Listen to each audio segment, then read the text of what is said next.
Talagang wala kang alam. Pinatay ko sila nang malaman nila ang totoo kong pagkatao. Hayop ka! Magbabayad ka sa ginawa mo sa mga magulang ko! Hindi! Hindi ko hahayaang may buhay pang mawala nang dahil sa kasamaan mong halimaw ka! Ako ngayon na magsisilbi mong kamatayan na maghahatid sa'yo sa impyerno! Matitikman mo ngayon ang parusang nararapat para sa'yo! Tapusan mo na! Yeah!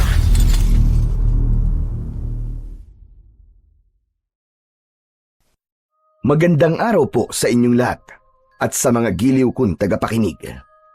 Sa araw na ito ay mapapakinggan po natin ang buhay ng mag-amang magsasaka na may mutya ng lintang palay. Ang 10 taong gulang na batang si Arnold ay mahilig pumatay ng mga linta.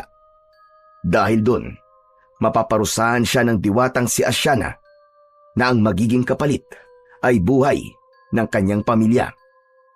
Pagkakalooban siya ng isang misyong tapusin ang paghahari ng aswang na abwak. Magagawa kaya nilang magtagumpay laban sa kasamaan? Ano ang mahalagang matututunan ng batang si Arnold?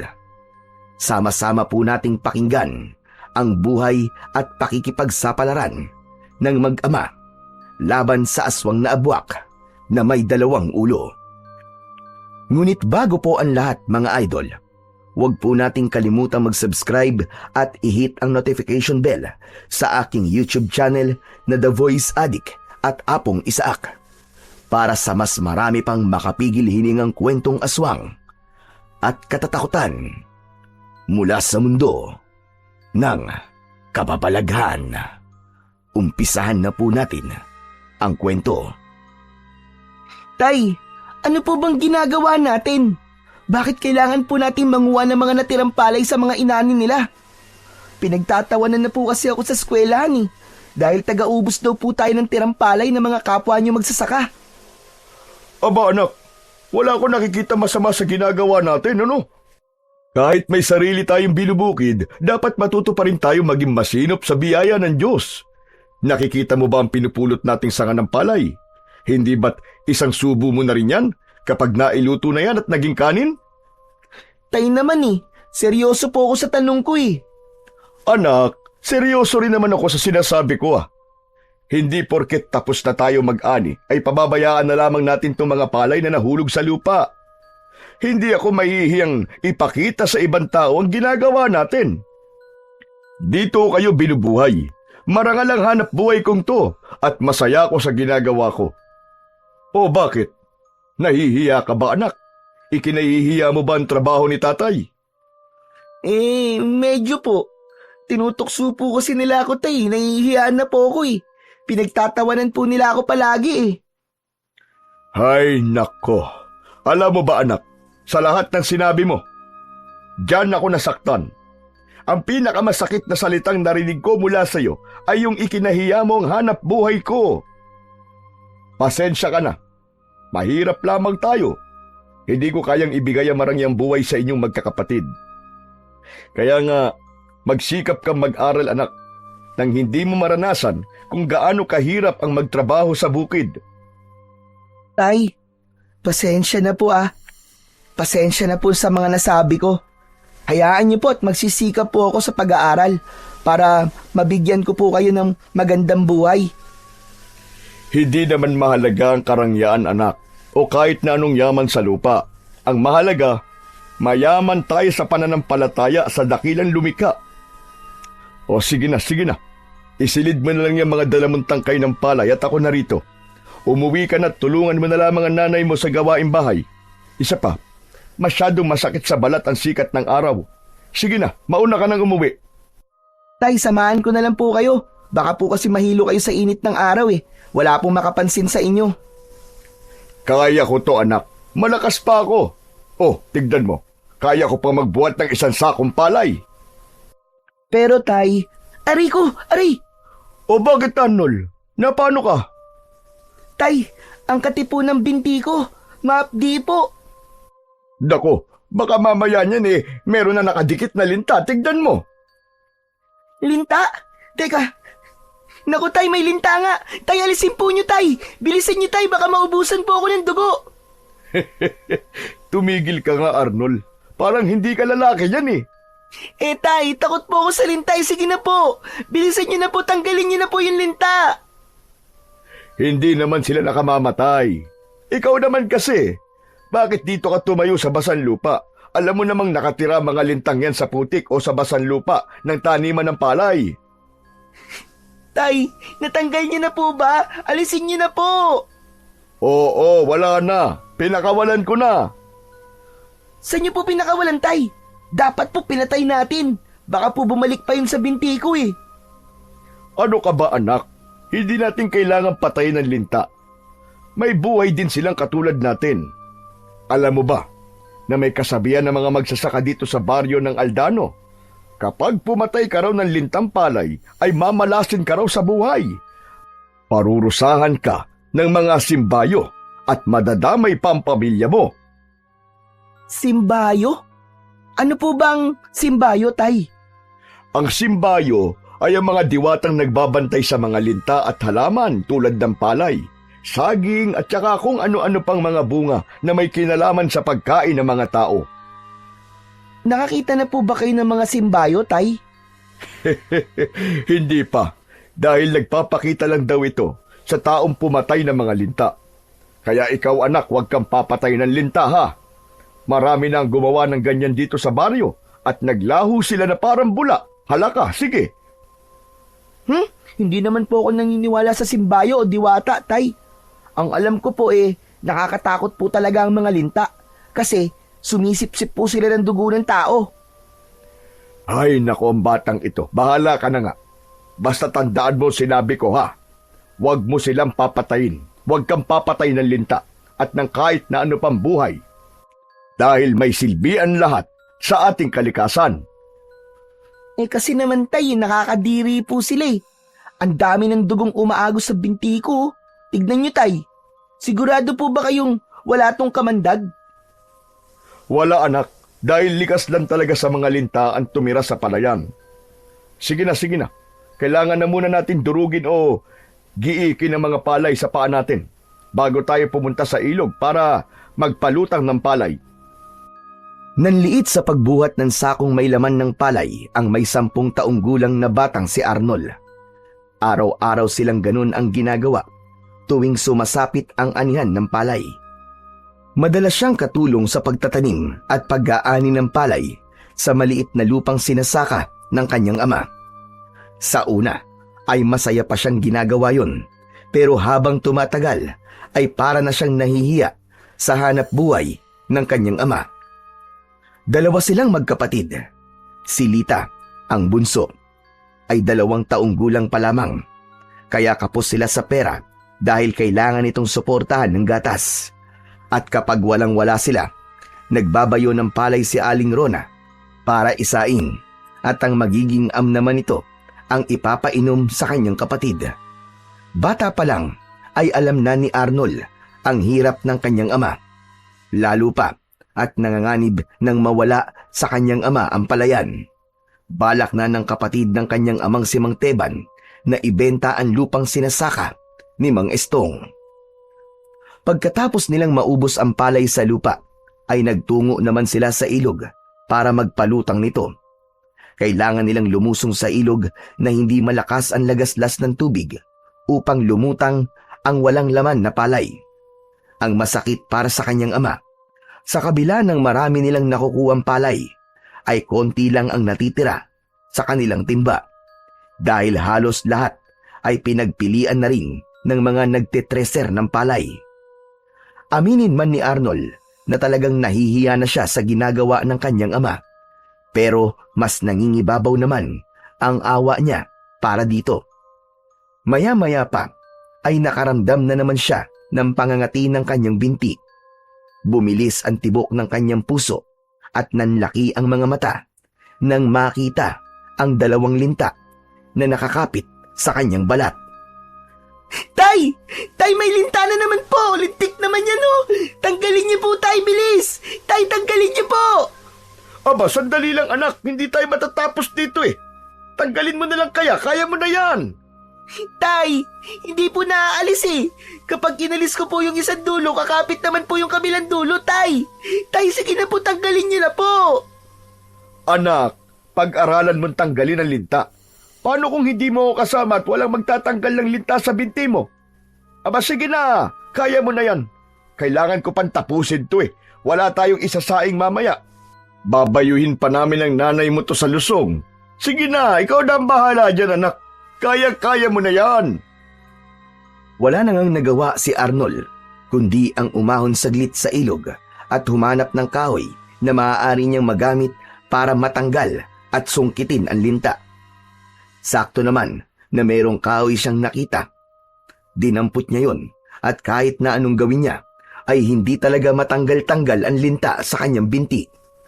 Dala ng takot at galit, ay kumuha siya ng bato at ikinuskus niya yon sa kanyang balat habang umiiyak sa takot. Nadurog ang linta at hindi pa siya nasiyahan. Pinukpok niya yon ng pinukpok hanggang sa mamatay. Yan, kala mo dapat lang talaga sa'yo madurog ng madurog. Hindi kita titigilan hanggat hindi ka namamatay. Kanina pa kayo paboritong-paborito yung binti ko. Hindi ko naman kayo inaano, nananakit kayo. Isa ka panlinta ka. Gagapang ka pa Hoy, Arnold, anak! Ano bang ginagawa mo? Bakit mo pinatay ang linta? Pambihira kang bata ka. Kasi naman tay, sinabi ko na po sa inyo na mapapatay ko po ang mga lintang yan dahil takot po akong hawakan. Nakakadiri po yung madulas nilang katawan Tapos kapag tinatanggal ko po, para namang goma. Anak, hindi mo dapat ginawa yun. 2 pinatay mo. Diyos ko, kasasabi ko lang sa'yo Tay, mas mahalaga pa po ba ang buhay ng mga linta na yan kaysa sa akin? Mauubusan po ako ng dugo dahil sa kanila Anak, hindi ka mauubusan ng dugo. Tay, wag niyo na po akong pagalitan. Hindi ko na po may babalik ang buhay ng mga linta na yan. Takot lang po talaga ako sa linta, Tay. Ayoko po sa kanila. Kaya ako po nagawa yun. Hindi naman niyo po ako tinulungan Isang malalim na buntong hininga ang ginawa ni Mang Estong habang nakatingin sa nadurog ng linta. Kasabay ng paghaplos nito sa ulo ng anak. Naramdaman naman ni Arnold ang pagsisisi sa kanyang ginawa. Hindi naman niya yon sinasadya. Nadala lang talaga siya ng takot. O tara na, tutali napatay mo na. Pero sa susunod anak, iwasan mong pumatay ng mga hayop o nilalang na may mga buhay Kung magagawan mo naman ng paraan, huwag mo nang patayin. Paano kung mag-asawa yan at nawalan ng mga magulang ang anak nila?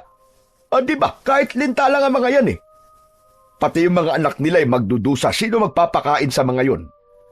Mabubuhay ng umaasa na lang sa sarili kahit wala pa silang kakayahan. Anak, napapansin ko, nagiging malupit ka na yata sa mga hayop. Kasi po tay, kinagat po nila ako kaya gumanti lang po ako sa kanila. Mali. Mali ang gumanti, anak. Ay, nako. Tara na nga, umuwi na tayo. Tutali, malapit ng dumilim ang paligid. Nagbabanta yatang bumagsak ang ulan. Parang nakakaramdam na rin ako ng panghihina Tara na. Tay, pasensya na po Tila nalungkot ang kanyang ama sa nakitang sinapit ng linta dahil sa ginawa niya. Wala naman siyang magawa dahil hindi na niya mababawi ang buhay na nawala. Pero napalingon siya sa itaas ng malaking puno ng santol nang marinig niya ang isang boses ng babaeng umiiyak.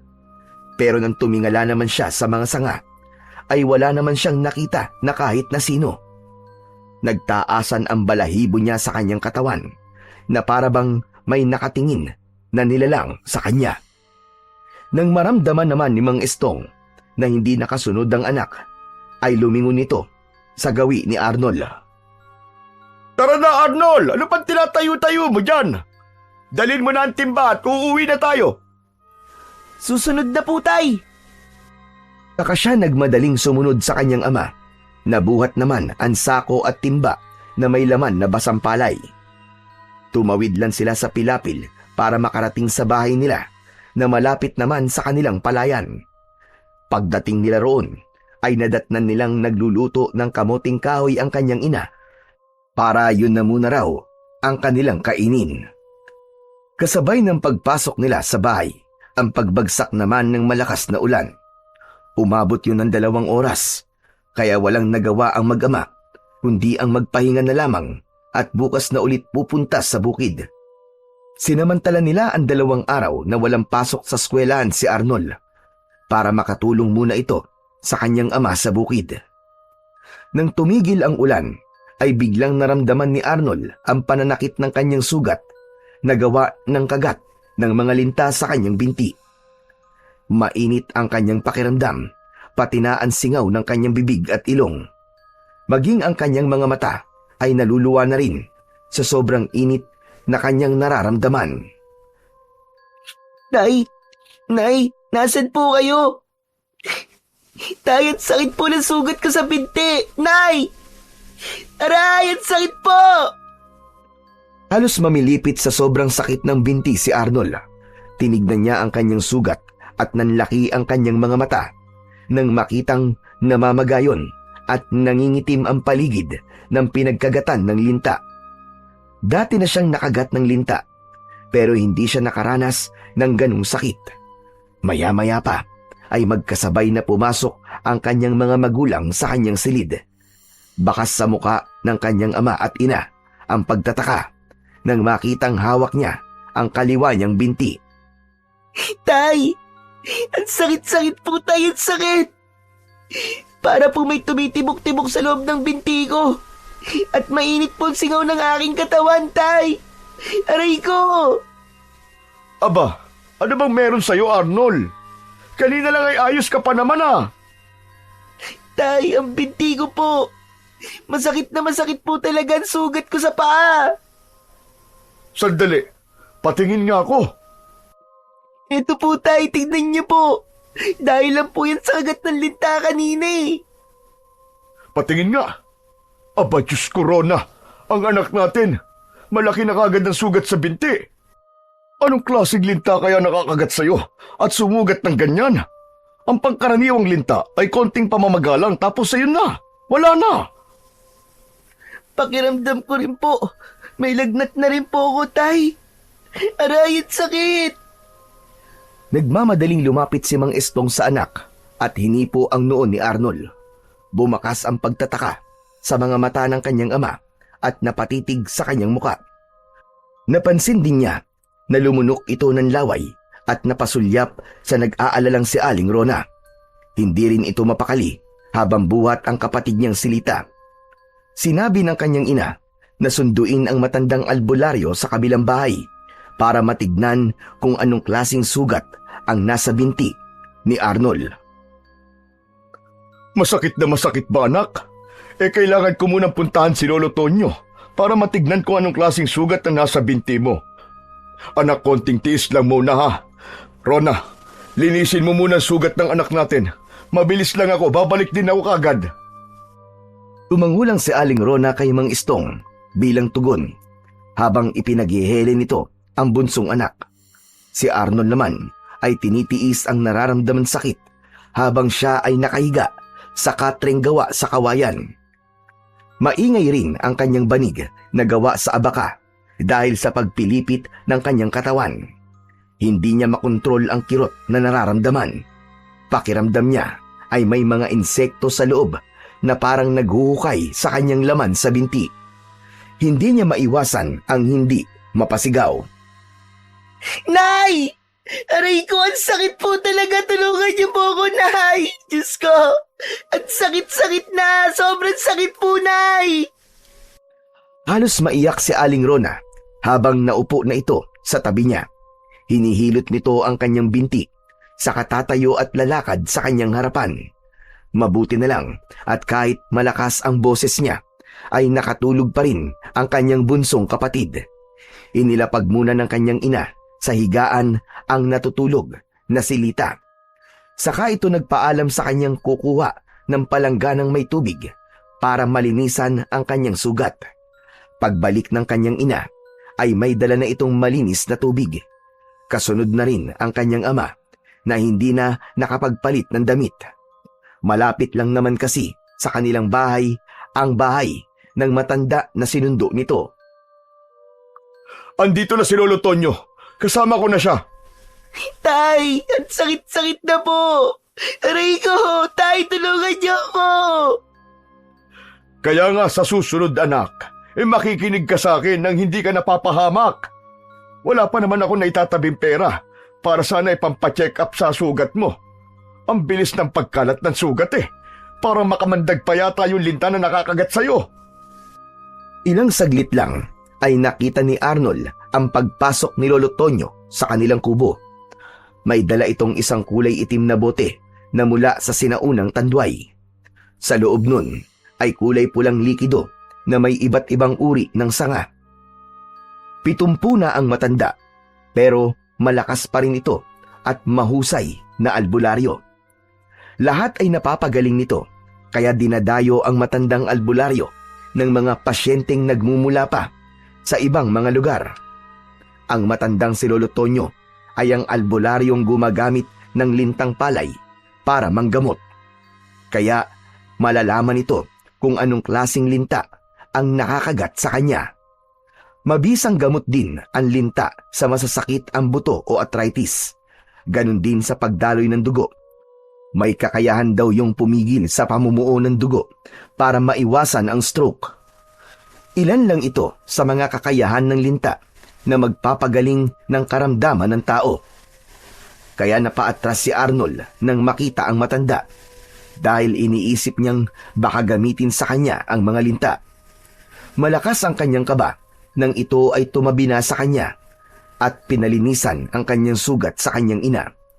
Agad na kumilos ang kanyang ina para sumunod naman sa utos ni Lolo Tonyo. Alisin mo muna rito si Lita, Rhoda. Baka lapitan ng anak mo ng masasamang espiritu na nakasunod sa akin.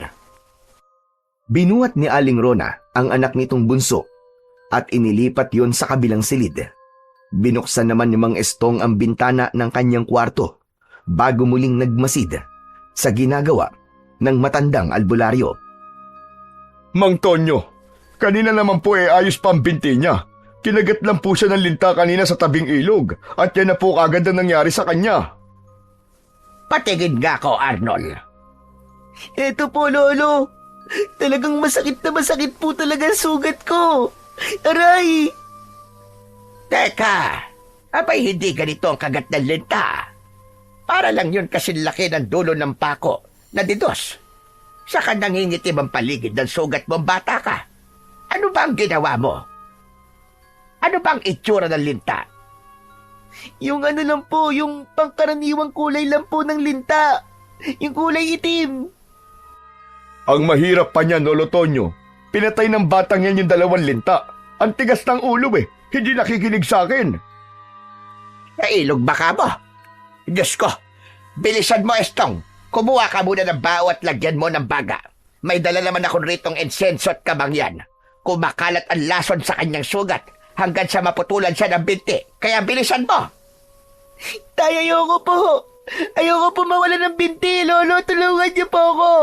Gamutin niyo na po ang sugat ko. Kahit ayaw mong mawala ng binti, wala ka magagawa. Kasi ikaw ang nagkamali. Ang nakakagat sa iyong binti ay isang linta. Pero hindi basta-bastang linta lang. Sana'y mali ako ng hinala. Dahil kung hindi, mapuputol ang binti mo sa oras na hindi ito magamot. Ano? Mapuputol ang binti ko? Ayaw! Anong klaseng linta po ba ang kumagat sa akin? Diyos ko ka, bata ka. O Estong, tatayo ka na lang ba dyan? Bilisan mo na! Saka lang kumilos si Mang Estong papunta sa kusina para ihanda ang lahat ng kakailanganin ni Lolo Tonyo. Halata sa kilos ng kanyang ama ang pag-aalala sa mga narinig nito mula sa matanda. Samantalang si Arnold naman ay hindi na mapakali. Nag-aalala siyang baka maputulan siya ng binti. Kasalanan niya kung bakit nangyayari yon sa kanya. Marami ang mga nilalang na hindi natin nakikita at nagbabantay lang sa ating mga galaw. Lalo na kapag may napakialaman ka sa kanilang mga alaga o gamit. Kaya dapat nag-iisip ka muna bago ka gumawa ng aksyon. Sa nakikita kong dahilan kung bakit nangyayari yan sa'yo, ay dahil pinatay mo ang alaga ng isang diwata. Diwatang kulay itim. Sana nga, binti mo lang ang kunin niya. Mas nakakatakot kung buhay mo rin ang kukunin niya o buhay ng mga mahal mo sa buhay. Napahagulgol ng iyak si Arnold dahil sa takot sa sinabi ni Lolo Tonyo. Ayaw niyang mawala ang kanyang mga magulang at ayaw niya ring mawalan ng binti. Ilang saglit lang ay bumalik na ang kanyang ama na si Mang Estong na nagmamadali pa sa paglapit sa matanda. Hanggang ngayon ay hindi pa rin ito nakakapagpalit ng damit dahil sa pag-aalala nito sa kanya. Maya-maya pa, si Aling Rona naman ang sumilip sa pinto. Naluluha itong lumapit sa asawa habang nakatingin sa ginagawa ng matandang albularyo. Nasa sulok lang ang dalawa, samantalang si Lolo Tonyo ay nagsimula ng maglagay ng tawas sa bao at pumikit ng mariin. Saka bumubulong sa hangin habang ang kaliwang kamay ay napapatungan ng baong umuusok. Ang kanang kamay naman ng albularyo ay nagtataboy naman sa usok papunta sa binti ni Arnold. Naramdaman niya ang paggalaw ng kung anong insektong nasa loob ng kanyang binti. Kaya naman, napasigaw na naman siya dahil sa sobrang sakit. Pagkagmalikot, iho. Konting tiis lang. Hintayin natin na magbigay ng hugis at tawas sa loob ng bao. Saka lang natin malalaman kung ikaw nga ay napaglalaruan ng mga simbayo o ng isang diwatang malupit. Naramdaman ni Arnold ang paglapag ng bao sa ibaba ng kanyang katre at nawala na rin ang usok. Kumuha ng kahoy ang matanda at sinuri kagad kung ano ang nilalang na nagalit sa kanyang ginawa. Mabuti na lang po pala at bigla pong naalala ni Rona na ipatawas po muna sa inyo sugat ng aming anak. Kumusta po, Mantonyo? Aray, Lolo, mas lalo lamang po siya sumasakit eh. Tumitibok-tibok po ang loob ng sugat ko. Parang may gumagalaw po sa loob. Talagang masakit yan. Ang ibang mga batang nakakaranas nito ay nagkakandaihi pa sa salawal kapag hindi kaya ang sakit. Parang sakit ng ngipin na may malalim na pagkirot. Naghihibot-hibot ba ka mo, anak? Opo, tay. Napakasakit po. Aray! Aray ko! Kung parang naghihibot-hibot, abay dalawa lamang yan. Una, ay makamandag ang nakakagat at may lason. Pangalawa, may impeksyon at napasukan ng bakterya.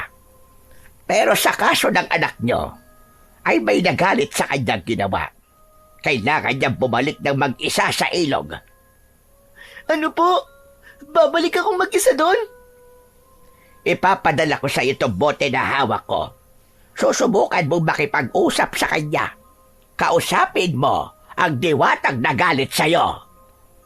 Pero bakit ako lang po mag-isa?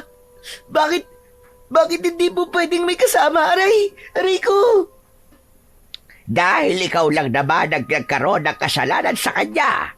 Isang kulay itim na diwata ang nagalit sa iyo.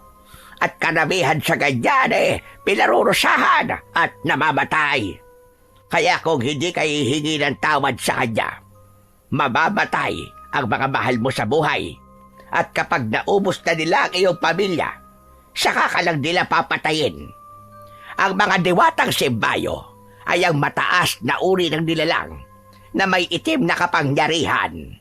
Kaya kung mapapansin mo, bago at pagkatapos magtanim ng palay, marami sa atin na nag-aalay sa kanila ng mga dugo ng manok. Iyon ay ang pagpapakita ng pagpapaalam sa kanila. Dahil hindi natin namamalayan, may napapatay na tayong alaga nila. Wala na po bang ibang paraan? Malapit na po dumilim. Hindi po siya makakapunta ron na mag-isa. Kapag hindi siya kumilos, Estong, uunahin niyang patayin ang pinakabata sa inyong pamilya. Ano? Insilita po yun, Lolo. Ayoko po mamatay ang kapatid ko. Wala ka ng ibang pagpipilian, Arnold. Kailangan mong maging matapang dahil buhay ng pamilya mo ang nakasalalay dito. Ikaw ang nagkasala sa kanila. Natural na ikaw lang ang haharap nito at hihingi ng tawad sa kanya. Sa ngayon, ay lalagyan ko muna ng langis ang sugat mo para pansamantala mawala ang pananakit nito. Malalaman mo kapag nasa paligid mo ang diwata, kapag tumindi ang sakit ng sugat mo. Tiyak na nasa harapan mo na siya. Kung minsan, hindi sila nagpapakita sa tao. Kung minsan naman, nagpapakita sila kapag may gusto silang ipagawa sa'yo. Diyos ko, yan ang nga ba sinasabi ko, nakita mo na anak? Hindi ako nagkulang ng pagpapaalala sa'yo. Walang masama na hindi ka naniniwala sa mga diwata. Pero sana, sinunod mo na lang ang sinabi ko nang hindi ito nangyari sa'yo. Ang tigas kasi ng ulo mo, hindi ka marunong makinig. Hindi ko naman po alam na magkakaganito ako, tay. Sorry na po.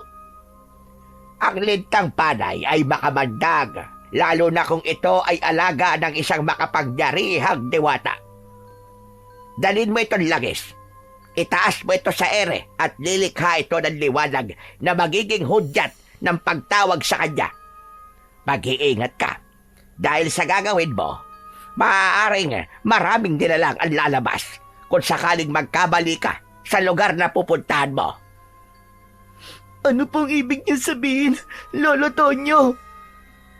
Ang mga nakakagat ng lintang palay ay nagiging mabango sa pang-amoy ng mga nilalang na nakatira sa lupa o sa tubig. Kaya kailangan mong maging maingat. Pero hanggat hawak mo ang bote na yan, hindi sila makakalapit sa'yo. Halos hindi na humihinga sa pag-aalala si Arnold nang marinig niya ang sinabi ng matanda. Napansin din niya na nawawala na ang sakit ng kanyang binti. Tinanggap niya ang bote at niyakap yun. Saka siya napatingin sa gawi ng kanyang ina na kanina pang umiiyak sa tabi ng kanyang ama. Taklob ng palad nito ang bibig na yakap ng ama sa balikat.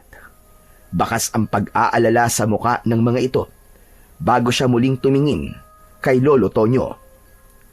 Sige na, habang maliwanag pa ang paligid, tandaan mo ang lahat ng mga sinabi ko at mag-iingat ka, iho. Tay, Nay, ipagdasal niyo po ako, ha? Huwag kang mag-alala anak, manalig ka lang. May awa ang Diyos, hindi kanya pababayaan. Mag-iingat ka Arnold ha, at mahal na mahal ka namin. Hindi ako aalis hanggat hindi ka darating. Ipapaunawa ko sa iyo lahat bago kita tuluyang gamutin. Yumakap sa kanya ng mahigpit ang kanyang mga magulang. Halos ayaw siyang bitiwan ng kanyang ina. Takot na takot itong baka hindi na raw siya makabalik ng buhay, na agad namang sinaway ng kanyang ama. Babalik ang anak natin, Rona. Ano ka ba? Huwag ka magsalita ng ganyan. Babalik po ako. Walang mangyayaring masama po sa akin, Nay. Kasalanan ko po ito kung bakit nararanasan ko po ito. Alam ni Arnold kung gaano kahirap para sa kanyang mga magulang ang gagawin niyang pagharap sa diwata na dati ay hindi niya pinaniniwalaan. Ngayon ay alam na niya na nagkamali siya at dapat niyang harapin yun. Mabigat ang mga hakbang ng paa nang maglakad siyang muli sa pilapil na daanan o palayan. Habang ang paligid ay nagsisimula ng dumilim, halos mabing siya sa ingay ng kulisap sa paligid habang ang tibok ng kanyang puso ay mabilis din. Hindi pa man siya nakakalapit sa ilog na malapit sa kanyang kinatatayuan, ay parang may nakita na siyang isang nilalang na umahon mula sa ilog na kanilang pinagpapalutangan ng palay. Nagtago siya sa makapal na halamang gubat at sinilip kung ano ang bagay na nakita niyang lumabas sa ilog. Halos manlaki ang kanyang mga mata nang makita ang nakakatakot na nilalang. Dahil mag-aagaw dilim at liwanag, malinaw niyang nakikita ang itsura ng nilalang. Isang taong bayawak na may 2 ulo ang nakita niyang nakatanaw sa bahay nila. Halos maiyak siya sa takot habang nagtatago sa halaman.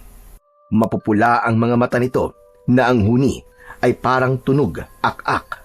Isang uri yun ng nilalang na sa kwento lang niya naririnig. Abwak! Bakit may abwak sa lugar namin? At malapit pa sa tirahan namin. Diyos ko, anong klaseng nilalang ang abwak na may dalawang ulo? Hindi ako maaaring matakot. Kailangan kong ituloy ang paggarap sa diwatang nagparusa sa akin. Hinintay ni Arnold na umalis ang nilalang sa gitna ng palayan para itong may hinahanap na nagtatalo pa ang dalawang ulo kung saan ito pupunta. Ilang saglit pa ay biglang lumubog ito sa lupa sa mismong gitna ng kanilang palayan. Saka siya patakbong lumapit sa ilog na pinanggalingan nito. Maigpit niyang hawak ang boteng ibinigay sa kanya ng matandang albularyo. Habang ang kanyang takbo ay halos hindi na lumapat ang kanyang mga paa sa lupa para lang makarating kagad sa ilog. Humihingal na napatingala siya sa punong tiningala niya bago siya umalis kanina. Saka lang niya nakita ang bakas ng paa ng abwak hanggang sa ilog na madalas na kanilang tinatambayan kapag nagpapalutang sila ng palay. Itinaas niya ang kanyang kamay sa ere habang hawak ang bote. Lumitaw ang liwanag ng bote dahil sa refleksyon ng tubig sa bote. Nakita niya ang anino ng bote at kita ang sanga na parang kumulo yun kasabay ng matinding pagkirot ng kanyang sugat. Indikasyong nasa harap na niya ang diwatang kailangan niyang makausap. Mahal na diwata o simbayo, patawarin niyo po ako sa nagawa ko po kanina. Hindi ko po sinasadyang patayin ng linta na alaga niyo. Natakot lang po talaga ako sa linta eh. Patawarin niyo na po ako. Alisin niyo na po ang sumpa o parusa sa aking binti. Mahal na diwata, patawad po. Paano mo nalaman na pinarusahan niya kita, bata? Inilinga ni Arnold ang kanyang paningin sa paligid nang marinig niya ang maganda at malamig na boses ng isang babae. Para yung umaalingaw-ngaw sa kanyang pandinig na para bang nasa ilalim siya ng lupa. Hindi ko nagustuhan ang ginawa mong pagpatay sa mga alaga kong inutusan ko para iligtas kayong mag-ama kanina. Siguro naman ay nakita mo ang nilalang na lumabas sa ilog na to. Opo, mahal na diwata, patawarin niyo po ako. Hindi ko po sinasadya. Hindi ako marunong magpatawad sa mga batang matitigas ang ulo. Ginamit ko ang kapangyarihan ko sa iyong ama para ipaunawa sa iyo na huwag kang papatay ng mga alaga ko katulad ng linta. At ang ginawa mo kanina ay napakasakit para sa akin dahil sila ang kaya kong utusan para iligtas kayo. Dahil kung natagalan pa kayo, ay maaaring mapahamak na kayo dahil sa nilalang na nakatira dito sa tubig. Mahal na diwata, handa po akong pagbayaran ng kasalanan ko. Hindi ko po alam na inililigtas niya lamang po pala kami para ilayo po sa halimaw na yun na nakatira sa ilog. Pero anong ginawa ko? Pinatay ko pa ang mga linta na inutusan niyo. Handa po akong pagbayaran na nagawa kong kasalanan, mahal na diwata. Kahit buhay ko pa po maging kapalit. Huwag niyo lang po sasaktan ang pamilya ko. Nagmamakaawa po ako sa inyo, mahal na diwata. Bata, sigurado ka ba sa sinasabi mo? Mahal na diwata, Arnold po ang pangalan ko. Handa po akong magbayad sa buhay na nawala sa mga alaga niyo, mahal kong diwata. Ako si Diwatang Asyana. Nakulong ako sa ilog na to dahil sa isang parusa nang patayin ko ang lalaking pumatay sa mga magulang ko nang mag-anyo ang mga ito na isang linta. Pareho lamang tayo ng nararamdaman, subalit magkaiba tayo ng dahilan. Ako na nakulong dahil sa sakim na hari ng mga abwak. Gusto niyang makuha ang aking kapangyarihan para maghari sa lugar na ito at gawing alipin ang mga tao. Kung ganun po, mahal na diwata, Tatanggalin niyo na po ang parusa niyo sa akin? Oo, tama ka. Subalit hindi yun magiging madali. Kailangan mong paghirapan ang buhay mo. Katulad ng ginawa mong pagpapahirap sa mga alaga ko. Sumisid ka sa katapat ng liwanag ng buwan. Makikita mo ang mutya ng lintang palay. Sa oras na makuha mo yon, kailangan mo ang dugo ng iyong ama para sa pagbibigay ng bisa sa mutya na matagal nang hindi nagagamit. Bakit po? Ano pong gagawin ko sa mutya? Magkakaroon ka ng misyon. Yun ang kailangan mong tuparin para makalaya sa parusang ibinigay ko sa iyo. Hanggat nakakulong ako rito, wala akong kapangyarihang bawiin ang parusa. Kaya kailangan mo munang labanan ang hari ng mga aswang. Mahal na diwatang Asyana, kailangan ko po ba talagang gawin yun? Oo. Puksain mo ang dumaraming mga aswang na abwak sa lugar na ito para matahimik ang kalikasang binabantayan ko. Pangalawa, ay labanan mo ang hari ng mga abwak para makalaya na ako sa sumpang ibinigay niya sa akin. Ngunit mag-iingat ka dahil kapag namatay ka, mamamatay rin ako dahil ang buhay ko ay konektado sa mutyang lintang palay. Kaya kahit hindi tayo magkasama, ay maririnig mo pa rin ang aking tinig at magkakaroon ka ng kakayahang makipag-usap sa lahat ng uri ng hayop sa paligid mo. Tandaan mo, kapag suot mo ang mutya, mawawala ang sugat sa iyong binti at sa oras na mabigo ka, ang buong mong pamilya ay kasama mong mamamatay. Parang may tinik na biglang bumaon sa kanyang lalamunan nang marinig ang tinig na yon ni Diwatang Asyana. Kasunod ang paglitaw ng liwanag sa kanyang harapan na ang hugis ay isang napakagandang babae. Lumulutang ang buhok nito sa hangin na parabang nasa ilalim ito ng tubig. Ang mga mata nito ay tila nangungusap na parabang naiiyak. Malakristal ang mga mata nito na kasing liwanag ng sikat ng buwan. Malungkot ang mukha nito na nakatingin sa kanya. Sige na, bilisan mo. Hanapin mo ang mutya sa tubig sa kinatatayuan mo bago pa bumalik ang hari ng mga abwak. Isuot mo kagad sa iyong leeg at kailangan mong umuwi sa bahay niyo para gawin ang ritual na sinasabi ko. Gamitin mo ang karayom sa mutya na siyang kukuha sa dugo ng iyong ama. Ipatak mo ang dugo niya sa bato. Madali mong makikita ang mutya dahil kapag natatapatan ito ng liwanag ng buwan, ay nagkakaroon din ito ng kanyang sariling liwanag. At higit sa lahat, hugis linta ang bato na may taling kulay itim. Hindi binitiwan ni Arnold ang hawak niyang bote nang sumisid siya sa ilog. Ilang beses siyang nagpaikot-ikot sa ilalim ng tubig para mahanap ang sinasabi nitong mutya. Hindi nagtagal ay nakita niya ang nakakasilaw na liwanag sa ilalim ng tubig. Sa tulong ng liwanag ng mutya ay napansin niya na ang ilalim ng ilog ay punong-puno ng mga bungo ng tao, pati na ng kalansay ng mga nagiging biktima ng aswang na abwak. Kinilabutan siya sa kanyang mga nakita dahil tila kakaiba ang halimaw na kanyang kakalabanin. Naramdaman ni Arnold ang kwintas sa kanyang kamay at nakalaylay ang palawit nito sa kanyang palad nang umahon siya sa tubig. Sige na, umalis ka na, Arnold. Bilisan mo. Nararamdaman ko ang presensya ng halimaw. Isuot mo yan sa leeg mo. Huwag kang mag-alala. Mananatili ako sa isip mo kahit hindi mo ako kasama. Sasapi ang diwa ko sa mga nilalang na malapit sa'yo.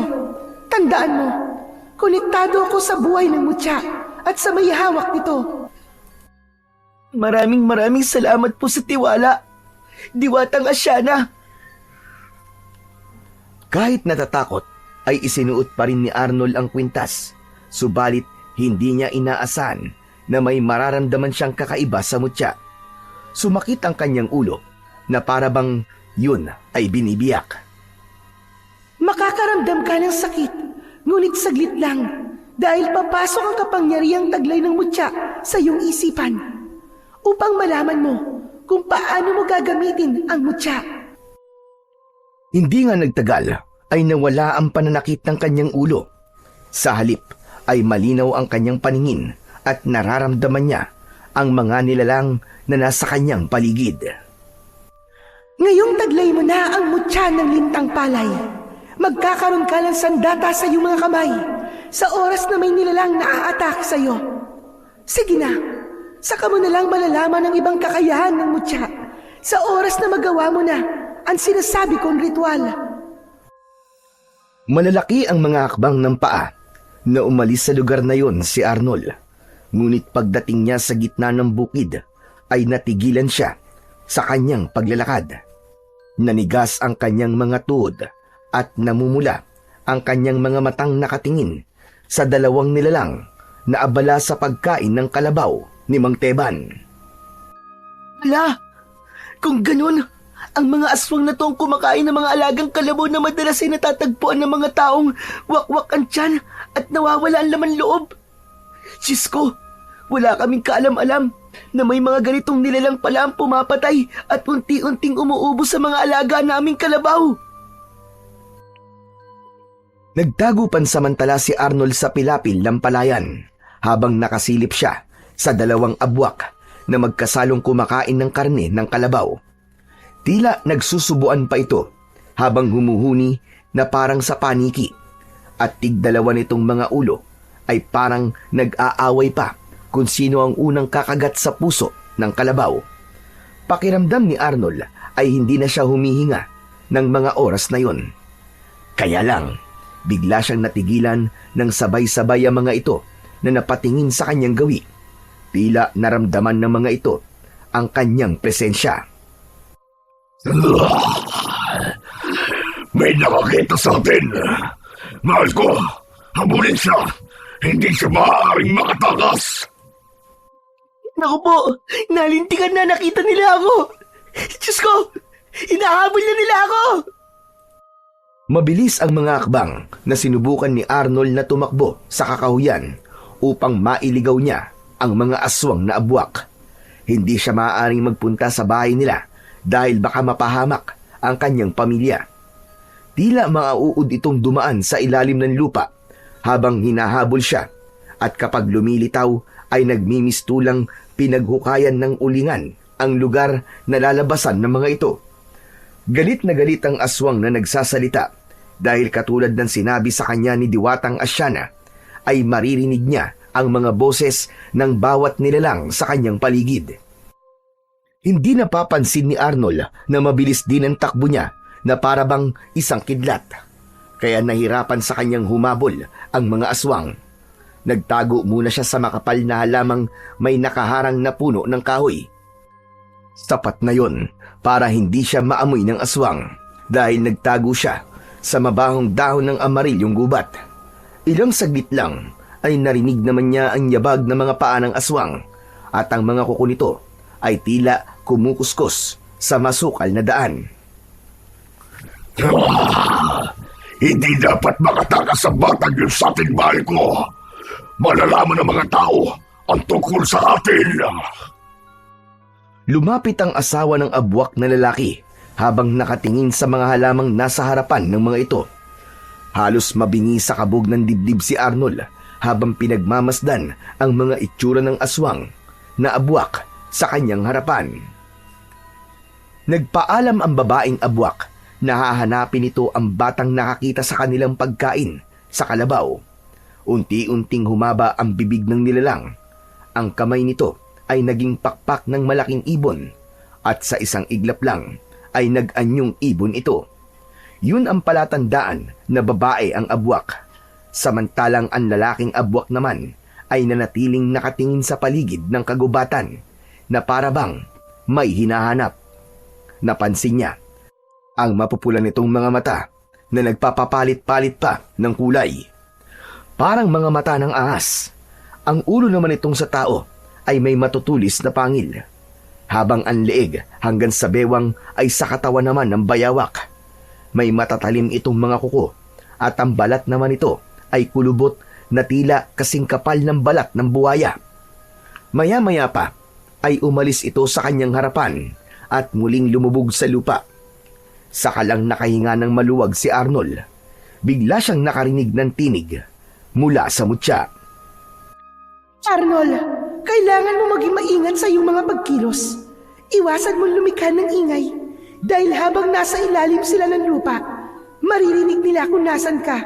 Malalaman nila kung saan ka nagtatago. Ano pong gagawin ko, Diwatang Asyana? Paano po ako makakaalis dito nang hindi po nila naririnig ang yabag ng aking paa? Gamitin mo lang sa bote. I-aplos mo sa iyong 2 binti hanggang sa talampakan mo. Gawin mo lahat upang makauwi ka sa inyo ng ligtas. Yun nga ang ginawa ni Arnold. Mabilis niyang nilagyan ang kanyang 2 paa, pati na ang kanyang talampakan. Bago umalis sa lugar na yon, ay sinigurado na muna niyang wala na ang presensya ng aswang sa paligid. Halos hindi lumapat ang paa ni Arnold sa lupa nang tahakin niya ang daan pa uwi sa kanilang bahay. Maya-maya pa ay narinig niya ang malakas na huni ng ibon sa himpapawid. Nagpalipat-lipat siya sa mga puno bago siya tuluyang nakalapit sa kanilang tirahan. Mula sa pinto ay natanaw na niya kagad ang 3 na naghihintay sa kanyang pagdating. Bumakas sa mga mukha nito ang labis na tuwa nang makitang ligtas siyang nakabalik. Ngunit pagtataka naman ang pumalit sa anyo ng mga ito nang mabilis siyang pumasok hanggang sa loob ng kanilang bahay. Isinarado niya ang mga bintana at hinila niya ang kanyang mga magulang, pati na ang natitigilang si Lolo Tonyo. Nay! Nay, Lolo! Dali! Diyos ko po! Ano ba anak? Uminom ka nga muna ng tubig. Ano ba nangyayari sa'yo, Arnold? Nakausap mo ba ang diwata? Nay! Wala na po ang kalabaw ni Tiyo Teban! Patay na po! Ano? Paano nawala? Pinatay po ng aswang na abwak tay na may 2 ulo. Nakausap ko na rin po ang diwatang nagparusa sa akin. At binigyan niya po ako ng pagkakataong mabuhay. Ngunit kailangan ko pong tuparin ang misyon. Salamat sa Diyos at hindi ka niya pinarusahan. Lolo Tonyo, isa pa rin pong parusa ang pagtupad ko sa misyon. Dahil sa oras na mabigo po ako, mamamatay po ang buo kong pamilya. Ano ka mo? Anong klaseng misyon yon, Arnold? Ang labanan po ang kampo ng kadiliman. Ang hari po ng abwak. Kanina ko lang po nakita ang mga aswang tay. Mag-asawa po sila. At pinatay na mga halimaw na yun ang kalabaw na ipinahiram sa atin ni Tiyo Teban. Nako, hindi maaari. Magbabayad tayo sa kapatid ko. Tay, sa ngayon po, hindi na po yun ang mahalaga eh. Kundi ang malaman po kung paano matatalo ang mga abwak na yun. Tay, malakas sila. At halos kasing laki po ng mga kalabaw. Anong laban po ng aking mutya doon? Nagkakamali ka, Arnold. Malakas ang mutyang nasa iyo. Kung hindi ako nagkakamali, ang mutyang nasa leeg mo ngayon ay ang mutyang matagal ko nang itinapon dahil sa galit. Ako ang unang nakatanggap ng mutyang yan sa aking kaibigan na si Asyana pagkatapos niyang patayin ang aking anak. Pero matagal na yon, tapos na, at napatawad ko na siya. Subalit, namatay si Asyana. Buhay po si Diwatang Asyana, Lolo Tonyo. Siya po nagbigay sa akin ito eh. Nakakulong lang po siya sa ilog. Biyag po siya ng hari ng mga abwak. Kung ganon, hindi siya totoong namatay. Opo, hindi na raw po siya papatay ng tao nang hindi niya binibigyan ng pagkakataon para magbago sa pamamagitan po ng misyon. Sa buti po yatang ito kaya niya po ako pinatawad. Marahil ay nakilala po niya ang boteng hawak ko. Naluluwang napahaplos ng kamay sa muka si Lolo Tonyo. Tila nabuhayan ito ng loob nang malamang buhay pa pala ang diwatang si Asyana. Ikinuwento niya sa mga ito ang napag-usapan nila ng diwata at kung paanong magkakaroon ng bisa ang mutya. Alam din ni Lolo Tonyo kung paano ang gagawin nila dahil ito ang unang gumamit ng mutya ng lintang palay. Teka, sandali lang po, Mang Tonyo. Bakit po kailangang mag-alay ako ng dugo sa mutya para magkaroon ng bisa? Dahil katulad ng linta, kailangan niya ng dugo para mabuhay, para lumakas. Pero bakit dugo ko ang kailangan gamitin, Mantonyo? Dahil ikaw ang ama ni Arnold at ikaw ang nagsasaka sa palayan na tinitirhan ng gabay ng mutya. Maaaring hindi mo naiintindihan. Subalit ang pawis mo na tumutulo sa taniman ng palay ay sapat na upang masabing ang dugo mo ang kailangan magbigay ng bisa sa mutya. Bilang basbas sa pagpayag bunto pa rin ng anak mo ang misyon. Kung totoong nasa baryo dati ng mga abwak, aba, nasa malaking panganib ang buhay ng mga taong nakatira dito. Sabi po ng anak ko na nakilala siya ng mga aswang. Paano po yan? Sa palagay ko naman ay hindi. Dahil mabilis ang takbo ni Tonyo sa oras na may suot na siyang mutya para na siyang hangin sa paningin ng mga abwak. Pero mararamdaman nila ang mutya sa oras na magkaharap sila. Ang kakayahan ng abwak na 2 ulo ay mag-anyong tao at bantayan ang kanilang bibiktimahin. Kaya mag-iingat kang mabuti, Arnold. Lolo, paano ko naman po makikilala ang aswang kapag nasaan yung tao sila? Yon ang nag-iisang kahinaan ng mutya. Sa oras na nasaan yung tao ang kalaban mo, hindi mo sila mararamdaman. Pero ikaw, mararamdaman ka nila. Kaya kailangan mong talasan ang iyong pakiramdam. Lalo na kung may lalapit sa iyong tao na hindi mo kilala. Tama siya, Arnold. Tama siya. Hala, Diwatang Asyana, nandito po kayo sa bahay? Hindi ako magtatagal na makipag-usap sa iyo dahil limitado ang aking kapangyarihan. Makinig ka kay Tonyo. Pakisabing maraming salamat at pinatawad niya na ako. Ipinarating niya kay Lolo Tonyo ang sinabi ni Diwatang Asyana. Pagkatapos ay nagsagawa na sila ng ritual para sa pagbibigay bisa sa mutya. Hindi nagtagal ay napatakan na yon ng dugo ni Mang Estong. Nakita niyang nagkulay pula ang bato at lumitaw ang liwanag sa kanyang kwintas, pati na ang paglitaw ng isang uri ng espada na kagaya ng palay. Tigkabila ang tulis nito na kasing talas ng blade. Ikaw lang, Arnold, at ang aswang na abwak ang nakakakita sa liwanag ng mutya. Pati na sa sandatang nasa kamay mo. Kung hiniling ni Diwatang Asyana na patayin ang aswang para makalaya siya, nangangahulugang yun na marami na ang nabibiktima ng mga aswang at nagpaparami na ang mga ito ng kanilang mga alagad.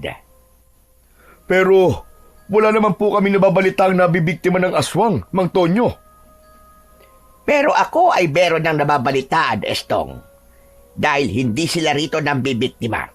Sa karatig baryo sila pumapatay dahil ang nais nila ay maitago ang kanilang gawain upang makapamuhay sila ng malaya sa lugar natin nang hindi sila pinaghihinalaan ng mga tao. Kaya po siguro nang makita kong ginawa nila ay galit na galit po ang lalaking abwak dahil may nakakita po sa kanilang anyo. Ano na po kaya ang mangyayari ngayon? Gayong alam na po nilang may nakakaalam po sa kanilang mga gawain. Paniguradong hindi mo na sila mambibiktima. Magpapalamig mo na sila at hahanapin ng palihim ang batang nakakita sa kanila para yun ay patayin. Kung ganun po, Mang Tonyo, nasa panganib po ang buhay ng anak ko. Tama ka, Estong. Kaya habang suot ni Arnold ang mutya, kailangan niyang magsanay pagdating sa pakikipaglaban upang matalo niya ang hari ng abwak. Tandaan mo, Arnold, malakas ang hari ng abwak. May sandata rin siyang kayang tumapat sa sandatang hawak mo ngayon. Muling pinagmasdan ni Arnold ang sandata sa kanyang kamay. Kasabay ng pagtayo ng matanda para umalis ay naglaho na rin ang espada sa kanyang palad. Aalis na ako. Sige na, magpahinga na kayo. Iwasan na muna ninyong pumunta sa bukid. Magbibigay ako sa inyo ng bigas at ulam para sa konsumo nyo ng ilang araw. Huwag ka nang mag-alala, Rona. Hindi ko kayo pababayaan. Marami pong salamat, Mang Tonyo. Nang makaalis si Lolo Tonyo, ay saka lamang silang nagkausap ng kanyang mga magulang. Si Aling Rona na hindi napigilan ang sarili, ay napayakap sa kanya ng mahigpit. dahil sa pag-aalala. Nay, wag na po kayong umiyak. Malaki po natutunan kong aral sa nangyari po sa akin ngayon. Hindi ko po dapat ginawa yun sa mga linta. Tay, patawarin niyo po ako ha. Dahil ikinahiya ko po ang trabaho natin. Ngayon na hindi na po tayo pwedeng pumunta sa bukid. Naisip ko po na ang bawat butil pala ng palay na pinupulot po natin ay mahalaga. Lalo na po sa oras na ganito. Wala po tayong makain. At pati ang konting palay na nadala natin kahapon, kailangan nating tipirin para sa pagkain natin sa araw-araw. Anak, huwag ka nang malungkot. Malalampasan din natin ito, may awa ang Diyos. Pagsubok lamang ito sa ating pamilya. Ang mahalaga, ligtas tayo at magkakasama.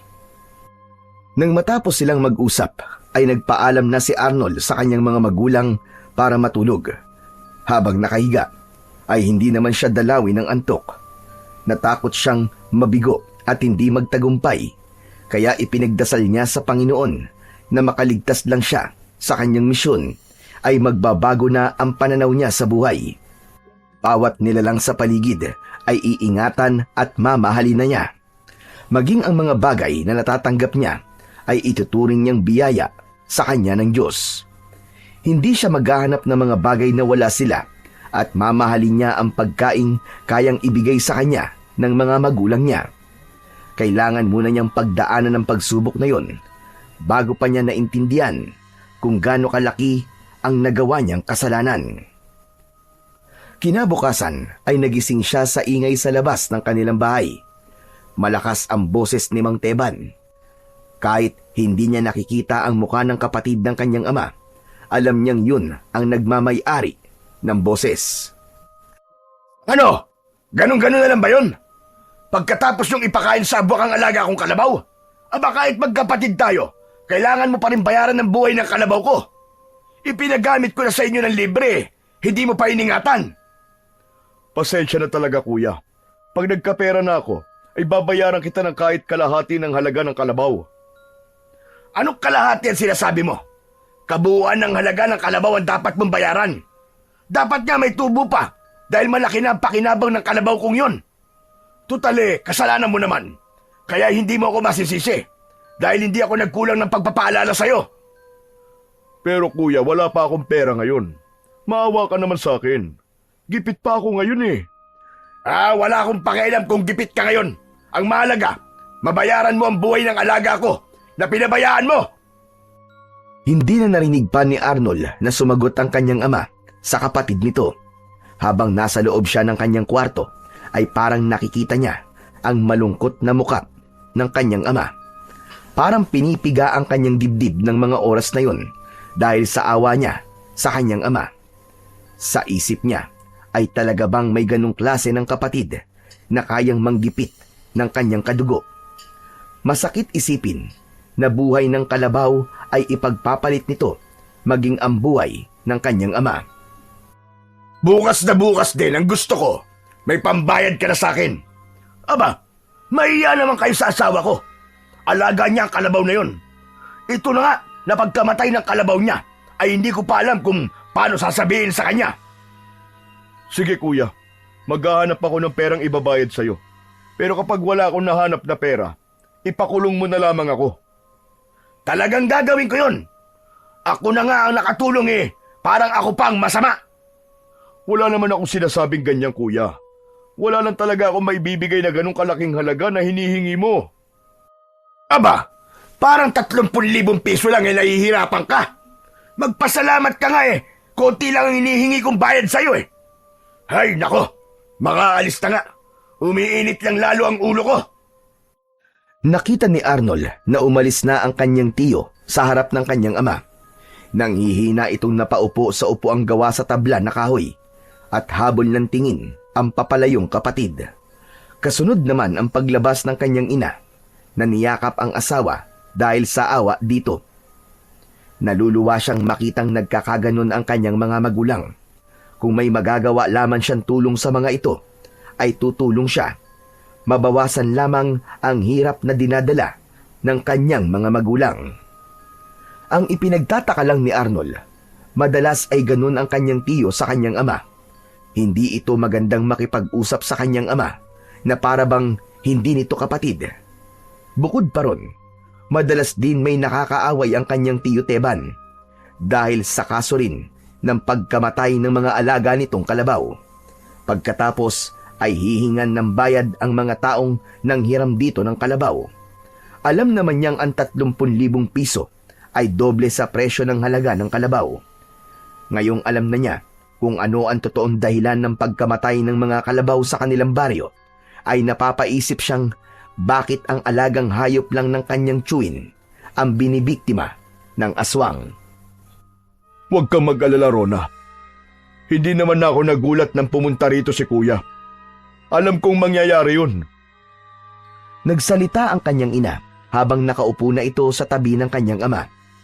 Sinabi nitong nagtataka na ito sa nangyayaring sunod-sunod na pagkamatay ng mga alagang hayop ng kapatid. Dahil lahat ng yun ay hinihingan nito ng sobrang bayad sa tunay na halaga ng kalabaw. Hindi makapaniwala si Aling Rona na pati ang asawa ay makakaranas din ng ganung problema. Manghihiram na muna ako kay Mantonyo. Baka may naitatabi siya. Tinutulan yun ni Aling Rona dahil nahihiya na raw ito sa malaking utang sa matanda. Idagdag pa pati ang utang na loob ng mga ito sa tulong na ginagawa ng matanda para kay Arnold. Kaya ang mabuti raw na gawin ay lumipat sila ng ibang bahay at ibayad ang mismo nilang tirahan. Aba, hindi naman pwede yun, Rona. Alam mo namang minana ko pa ito sa aking ama. Kaya ko to. Kahit na anong mangyari, hindi ko isusuko ang bahay. Nasa kanya na ang aking palayan. Pati ba naman bahay mapupunta pa sa kanya?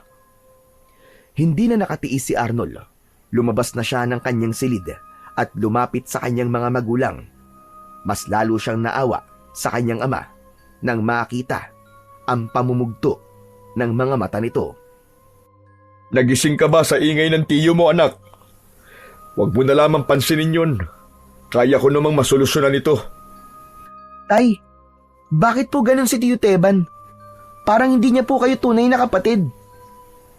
Ang totoo niyan ay hindi naman talaga anak. Hindi siya totoong anak ng aking mga magulang. Tinulungan siya ni tatay nang ito'y matagpuan sugatan dyan malapit sa ilog. Ang masakit nga, dyan din natagpo ang patay ang aking ina at nawawala ang aking ama. Hanggang ngayon, iniisip ko na baka buhay pa siya. Pero ang sabi, meron daw nakatirang buhaya sa ilog na yan. Kaya imposible raw na buhay pa siya. Tila tumigil ang oras nang marinig ni Arnold ang sinabi ng kanyang ama. Nagulat siyang hindi nga niya totoong tiyo si Mang Teban. Kaya pala ganun kagaspang ang ugali nito pagdating sa pakikitungo sa kanyang ama.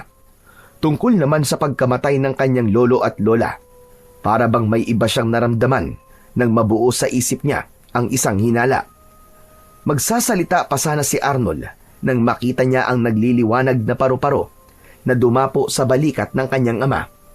Alam niyang yun ang gagamitin ni Diwatang Asyana para siya ay kausapin. Huwag kayong mag-usap tungkol sa aswang dahil malakas ang pandinig ng mga abwak. Baka malaman niyang ikaw ang batang nakakita sa kanilang ginawa kagabi. Maraming salamat po, Diwatang Asyana, sa pagpapaalala niyo po sa akin. Aba, sinong kausap mo, anak? Bakit mo tinawag na Diwatang Asyana ang paru-parong nasa balikat ko? Tay, kasama po sa kakayahan ng mutya ko ay ang makausap ang mga nilalang na hindi po nakikita ng mga tao. Pati na po ang ibang hayop sa paligid. Yun ay sabisa po ng limitadong kapangyarihan ni Diwatang Asyana para balaan ako sa mga gagawin ko. Totoo ba yung sinasabi mo, anak? Ang boses na yon ay nawala nang muling lumipad ang paru-paro, paalis sa loob ng kanilang tahanan. Yun ang isa sa mga kakayahan ng diwata, ang makipag-usap sa pamamagitan ng mga hayop. Sana lang ay hindi narinig ng hari ng mga abwak ang kanilang mga pinag-usapan. Buong araw hanggang kinabukasan ng hapon ay nagsanay sa pakikipaglaban si Arnold, lalo na sa paggamit ng kanyang sandata. Sa tulong ni Lolo Tonyo ay nagawa niya ng maayos ang mga kailangan upang matalo ang puwersa ng kadiliman. Ngayong natuto ka na sa paggamit ng sandata mo, Arnold, kailangan mo ng kumilos para harapin ang hari ng Abwak na may hawak kay Diwatang Asyada. Talaga po bang magagawa ko silang labanan, Lolo? Magtiwala ka lamang sa iyong sarili at sa iyong kakayahan. Alam kong magtatagumpay ka sa pakikipaglaban sa hari ng mga aswang. Aba, tignan mo nga naman kung sino nandito sa bahay ng kapatid ko. Isang matandang nagkukunwaring albularyo. Niloloko ang pamangkin ko. Kumusta, tanda? Parang may binabala kayong masama. Gusto nyo bang tulungan ko kayo? Sabay na napatingin sina Lolo Tonyo at Arnold sa gawi ni Mang Teban na bigla na lamang lumitaw sa kanilang likuran. Nagkatinginan silang dalawa ng matanda dahil hindi nila alam kung gaano nakatagal na nakatayo si Mang Teban sa kanilang likod at nakikinig sa kanilang pinag-uusapan. Sakto naman yun ng pagdating ng kanyang ama na may dala ng kulay puting sobre. Alam niyang naglalaman yun ng pera, kabayaran sa kalabaw na namatay. O kuya, ito ang bayad ko. Pasensya na't medyo natagalan. Aba, saan ka naman nakahanap ng pera? Mabuti naman at nandito ka na rin. Natutuwa akong makita ang kaibigan ng ating ama. Saan mo ba nakuha ang perang to? Mukhang may nagbigay sa'yo na uto-uto ah. Nanggaling lang naman ang pera na yan sa sinasabi mong nagkukunwaring albularyo. Teban, ako ang nagpahiram sa kanya ng pera. Inutil ka kasing kapatid ni hindi mo naisip na kung hindi dahil sa mga magulang ni Estong ay maaaring patay ka na ngayon. Hindi yun mangyayari, tanda. Saka bakit ka ba nakikialam sa buhay ko? Hindi porket kaibigan ka ni tatay ay igagalang na kita. Ni wala kang nga nagawa nang mawala siya. Natakot ka at matagal kang hindi nagpakita. Siguro nga, ikaw ang totoong pumatay sa kanya. Saka huwag ka magmalaki ah. Dahil alam naman nating ikaw ang dahilan kung bakit namatay ang iyong anak na si Daniel. Walang nagawa ang sinasabi mong mutya. Teka. Mukhang hindi na yata maganda lumalabas sa salita sa bibig mo, kuya. Natanggap mo na ang pera, kaya makakaalis ka na. Hoy, Estong! Hindi porket nakabayad ka na sa akin, ay itatrato mo na akong ganyan. Palibasa may pakinabang sa'yo matandang yan eh. Kaya mo siya pinagtatanggol.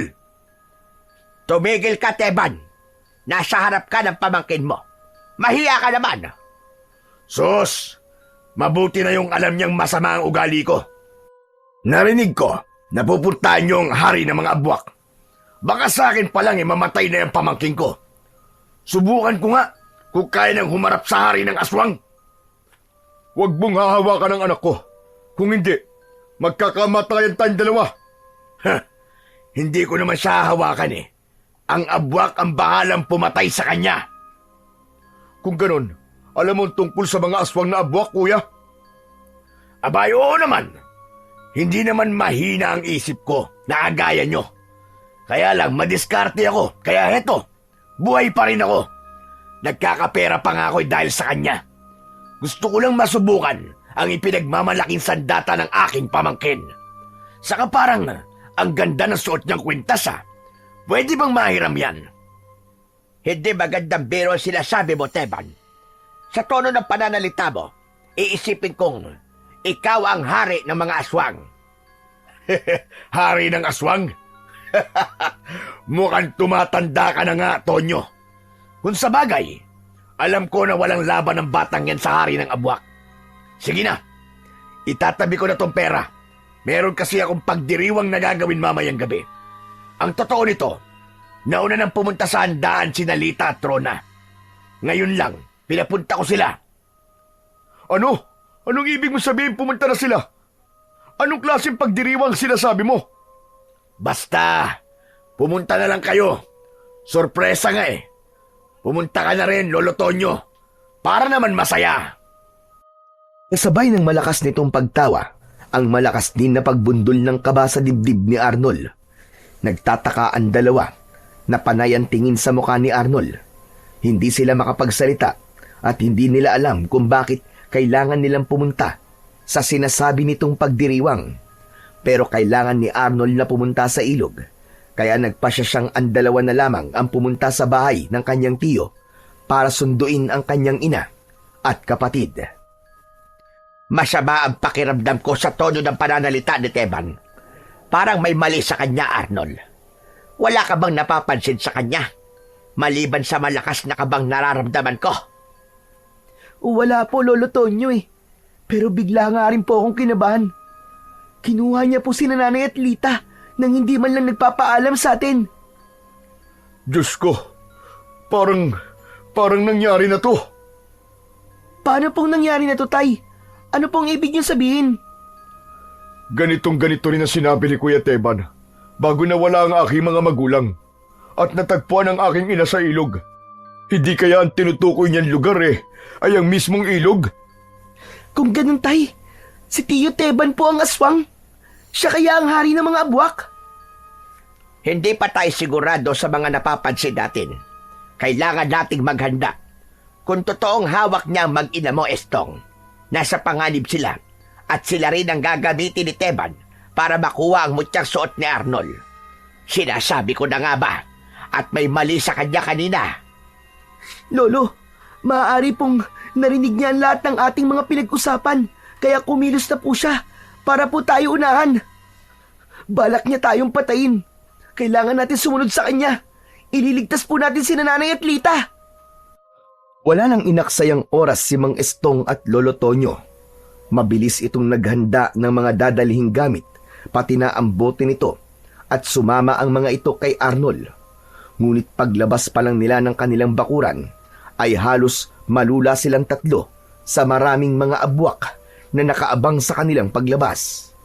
Si Mang Teban na nakatayo sa unahan ng mga ito ay nakangising ipinakita pa ang malademonyo nitong itsura. Isang nakakatakot na nilalang na may hawak na tridenteng nag-aapoy ang talim. Nakangisi itong nakatingin sa suot na kwintas ni Arnold, habang ang dalawang ulo nito ay walang tigil sa paggalaw.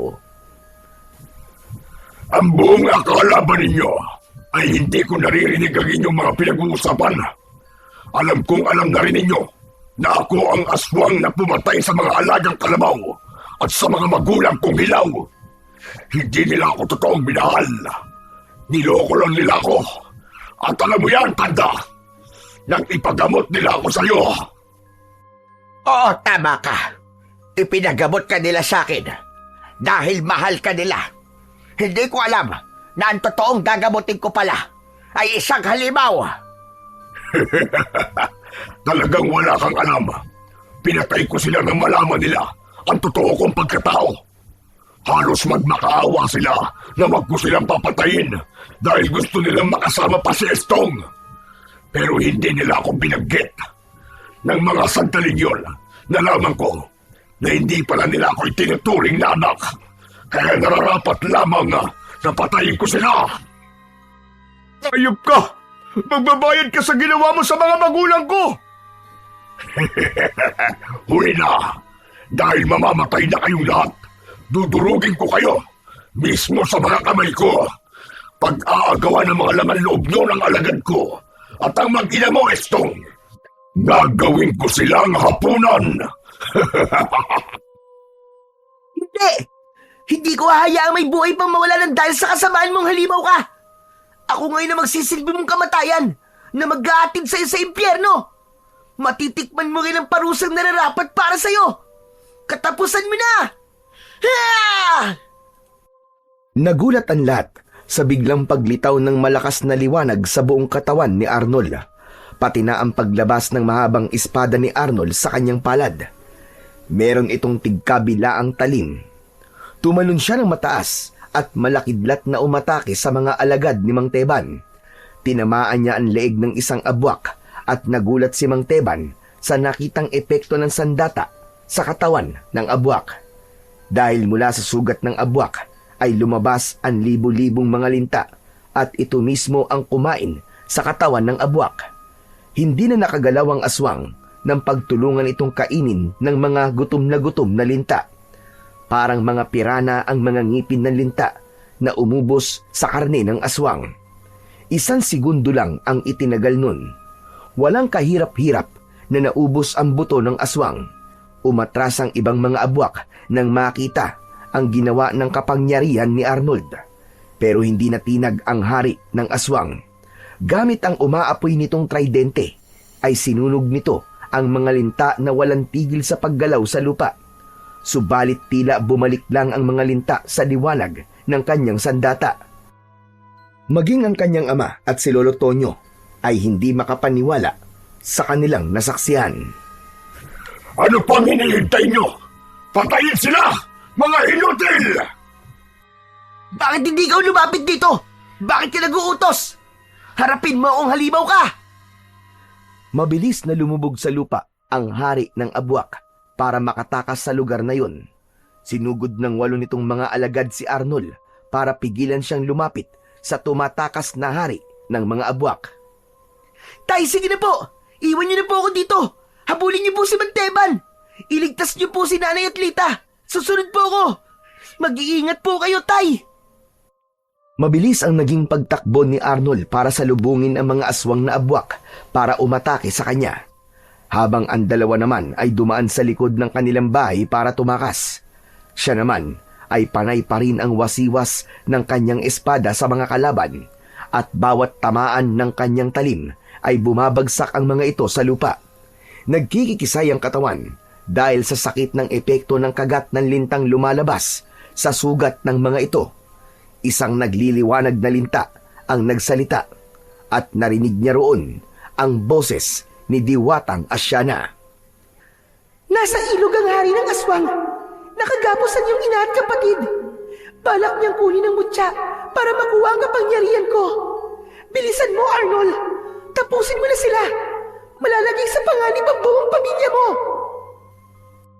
Kasabay ng pagkawala ng boses ng linta, ay mabilis namang kumilos si Arnold para labanan ang 5 na abwak na natitira. Sinasalag ng mga ito ang kanyang sandata gamit ang mahahaba nitong mga kuko. Tila katumbasyon ng palakol sa sobrang bigat, kaya naman muntik siyang tamaan ng kuko ng mga ito sa kanyang katawan. Parang mga nagkikiskisang bakal ang liwanag na nanggagaling sa kanyang espada kapag ito ay tumatama sa kuko ng mga aswang na abwak. Nang mapabagsak ni Arnold ang ibang aswang, ay tumakas na ang 3 abwak para sumunod sa amo nito. Subalit mabilis na kumilos si Arnold. Kahit nasa ilalim ng lupa ang mga kalaban, ay ubod lakas niyang itinarak ang kanyang sandata sa ibabaw ng lupa. Umalingaw-ngaw ang mga sigaw ng mga ito dahil sa labis na sakit.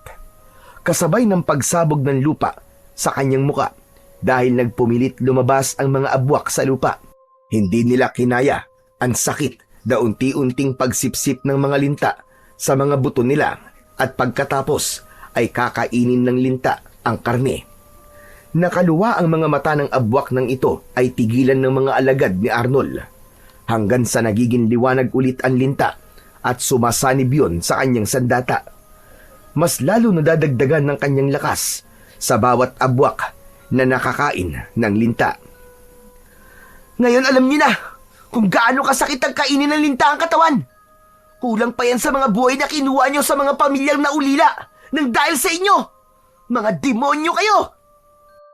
Isang malakas na sigaw ang maririnig mula kay Arnold dahil sa matinding galit kasunod ng pagtarak niya ng sandata sa mga kalansay ng nakahigang mga aswang. Nagmistulang abuyon nang sunugin ito ng liwanag ng kanyang sandata. Hinabol ni Arnold ang kanyang ama na sumunod sa hari ng abwak. Ilang minuto lang ay natanaw na niya ang 2 na nagtatago sa malaking puno ng santol na madalas noon natambayan ng kanyang ama. Halos dumugo ang kanyang ngipin sa pagtitimpi ng galit nang makitang nakagapos ang kanyang ina sa gitna ng tubig. Maging ang kanyang kapatid na nakalitaw lang ay ang kalahati nitong katawan. Hindi na niya napigilan ang kanyang sarili nang magpakita na sa kanyang harapan ang hari ng mga aswang. Hayop kan talaga! Ako ang kailangan mo, halimaw ka! Hindi mo kailangang idamay ang ina at kapatid ko! Tayong 2 maglaban! Bakit ka naduduwag ka? Nagtatago ka sa saya ng nanay ko! Nagmamalaki ka na ngayon! Dahil tangan mo ang mutya ng lintang palay. Ibigay mo sa akin yan at saka ka magmalaki at magtapang sa harap ko. Isa lang sa kanila ang ililigtas mo. Sa sandaling pinili mo ang kapatid mo, malulunod ang nanay mo dahil may pampalubog ang kanilang mga paa na malaking bato. Huwag mo akong takuting demonyo ka dahil di ako natatakot sa pagbabanta mo. Sisiguraduhin ko na ikaw ang lulubog sa tubig na yan. Anak, huwag ka mag-alala. Ako magliligtas sa nanay mo. Labanan mo ang walang utang na loob na halimaw na yan. Ibigay mo sa kanyang parusang nararapat sa katulad niya. Wala siyang puso. Pati ang mga magulang ko na nag-alaga sa kanya ay pinatay niya. Gawin mo ang lahat, Arnold, para umahon siya sa tubig, para maibuhos ko sa ilog ang isang boteng langis na ito. Bilisan mo! Nagplano ka sa harap ko. Ang hininga ng mga isip niyo. Ako ang unang aatake sa inyo! Itinutok nito ang tridente sa nagtatagong sinamang Estong at Lolo Tonyo. Nasunog ang puno ng santol, ngunit nakatalo ng dalawa sa ilog dahil nasunog din ang mga damit ng mga ito. Sunod na inatake nito ay si Arnold. Hindi naman umiwas si Arnold, sa halip ay iniharang pa niya ang kanyang sandata sa apoy na tumutumbok sa kanyang kinatatayuan. Nagtagpo ang kanilang mga kapangyarihan sa gitna ng ilog na malapit sa kanyang ina. Kaya napasigaw ito sa sobrang sakit. Kaya't hinayaan ni Arnold na tamaan siya ng apoy sa kanyang dibdib para hindi masaktan ang kanyang ina. Bumagsak siyang pasadsad sa lupa at sa sobrang tuwa ng hari ng mga abwak, nakalimutan itong may binabantayan ito sa ilog at umahon ito sa tubig para lumapit sa kanya. Habang nakahiga at umaapoy ang kanyang damit, ay tiniis niya yun, lalo na nang makita niyang pumupuslit sina Lolo Tonyo at Mang Estong papalapit sa nakagapos na ina at kapatid. Nilibang niya ito at nagkunwari siyang nasasaktan. Pero ang totoo, may kakayahan siyang mapaghilom ang kanyang mga sugat. Ah! Ang sakit, aray! Ang sakit ng sugat ko! Ganyan nga. Dumaing ka. Akin ang mutya. Natalo kita sa laban, kaya sumuko ka na. Ano ko, Hilo? Hindi mo ko natalo, Hungang, dahil naisahan kita! Buong lakas na itinukod ni Arnold ang kanyang espada sa lupa para makatayo siya at sinamantala niya ang pagkakataong nasa harap niya ang hari ng mga abwak. Isang wasiwas ng talim sa mukha nito ang ginawa niya, kasabay ng pagtalon niya ng mataas sa ere. Kasunod ng pagtarak ng kanyang espada sa mismong tuktok ng ulo nito. Napugot niya ang isang ulo ng hari. Nagwala ito na hinahawakan ng leeg na nawalan ng ulo. Saktong dumating ang asawa ni Mang Teban at umatake rin sa kanya. Pero dahil sa malakidlat niyang pagkilos, nagawa rin niyang mapugutan ito ng dalawang ulo. Lumitaw ang libu-libong linta sa sugat ng mga ito at mabilis na pinagtulungan ang katawan ng mag-asawa hanggang sa tuluyan na itong maging kalansay. Dinampot niya ang tridente na nawalan ng apoy sa dulo at lumapit sa kinaroroonan ng nakaligtas niyang ina at kapatid. Umiiyak si Aling Rona dahil sa labis na takot. Nagawa mo magtagumpay sa iyong misyon, Arnold. Salamat. Salamat sa Panginoon dahil nabigyan mo rin ng katarungan ang pagkamatay ng kaibigan ko. Maraming salamat din po sa inyo, Lolo, dahil tinulungan niyo po ako. At syempre, una sa lahat, nagpapasalamat po ako sa Panginoon at kay Diwatang Asyana. Dapat lang talaga kitang tulungan, Arnold. Kailangan mong malaman na apo ko si Rona. Teka, sandali lang po, Manong. Totoo po ba itong sinasabi ninyo? Oo, Estong. Kaya ko nga kayo tinutulungan dahil ang totoo, anak si Rona ni Daniel. Nagkaroon kami ng kasunduan ng iyong ama na kayong dalawa lang ang dapat na magkatuluyan ng aking apo. Si Daniel ang lalaking pinatay di Asyana dahil sa pagpatay niya sa mga magulang nito. Ano po ang dahilan? At hindi niyo po sinabi sa amin ang buong katotohanan tungkol sa pagkatao niyo at ang tungkol kay Rona. Si Rona ang nakiusap sa akin na ilihim sa inyo ang tungkol sa akin dahil sa pagkamatay ng kanyang ama. Ayaw niyang madamay kayo sa parusa ni Diwatang Asyana. Kaya ganun na lamang ang iyak niya nang malaman niya ang misyon mo, Arnold. Nang mamatay ang anak ko dahil sa parusa ni Diwatang Asyana, natakot ako na baka pati si Rona ay madamay dahil sa kanyang ama. Kaya itinago ko siya sa kaalaman ni Asyana. Hindi ba't ang parusa ni Diwatang Asyana ay kamatayan sa lahat ng pamilya ng taong nagkaroon ng kasalanan sa kanya? Kaya yon ang dahilan kung bakit mas pinili naming itago ang buong katotohanan sa kaibigan kong Diwata. Kaya po pala, madalas kayong tumulong sa amin, Lolo Tonyo. Isang ngiti ang tinugon ni Lolo Tonyo kay Arnold. Maya-maya pa ay lumapit sa kanya si Aling Rona. Masaya itong yumakap sa kanya at humingi ng tawad sa pagtatago nito ng lihim tungkol sa matandang albularyo. Agad namang pinatawad ito ng kanyang ama at maging siya ay masaya nang nalaman niyang may lolo pala siya. Naramdaman ni Arnold ang pag-angat ng tridente mula sa kanyang palad papunta sa gitna ng ilog. Lumitaw ang nakalutang na nagliliwanag na magandang babae. Tuluyan nang nakalaya si Diwatang Asyana sa kapangyarihan ng hari ng mga abwak. Binabati kita sa tagumpay na nakamit mo, Arnold. Ipinaintindi mo sa akin ang kahalagahan ng pagpapatawad sa mga nagkakasala. Patawarin mo rin ako, kaibigang Tonyo, dahil pinarusahan ko ang iyong anak. Hindi ko naisip ang sakit na idinulot nito sa iyo bilang nag-iisang kaibigan ko. Lalo na sa iyo, Rona. Hindi ko sinasadyang saktan ang damdamin mo. Patawarin niyo akong lahat. Naranasan ko ang maparusahan nang makulong ako sa ilog na to.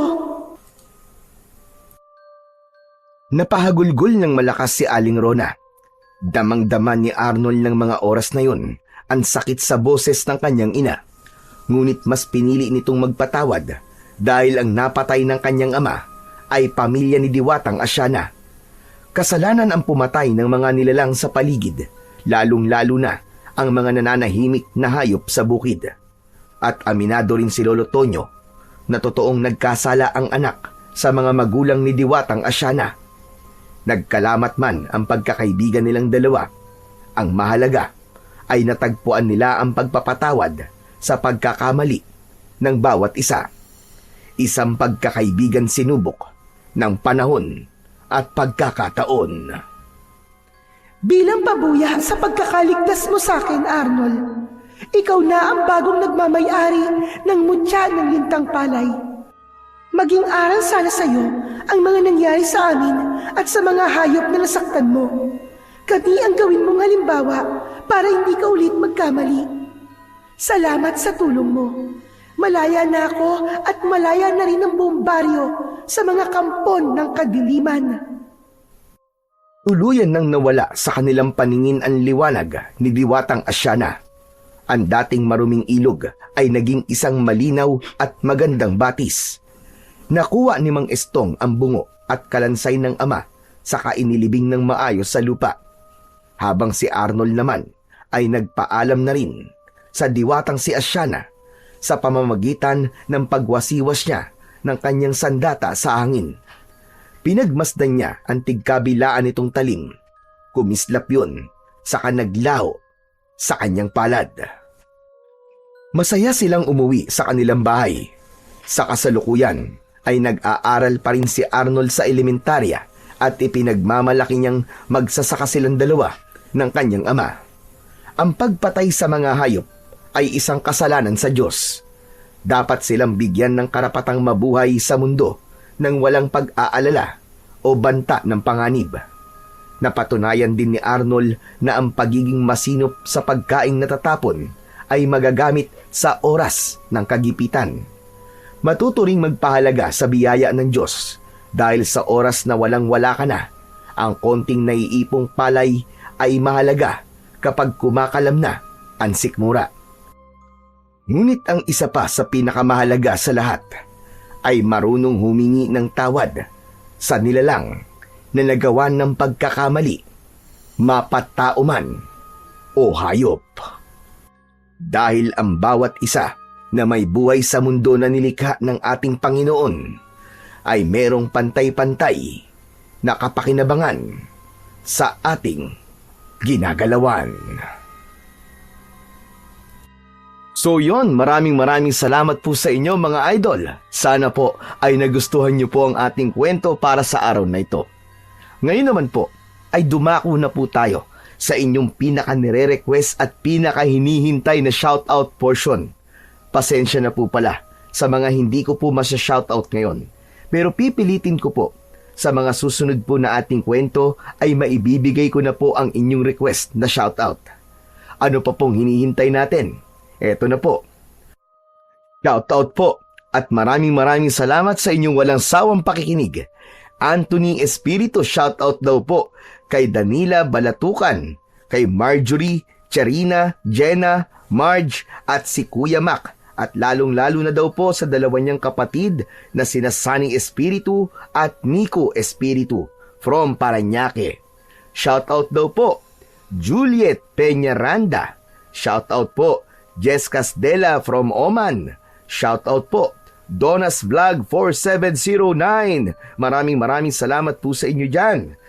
At shoutout po kay Rolando Oreada from Lawag. Shoutout po Joy Marie Teves from Hong Kong. Hello po sa lahat po ng mga OFW natin dyan at mga bagong bayani ng ating bayan dyan sa Hong Kong.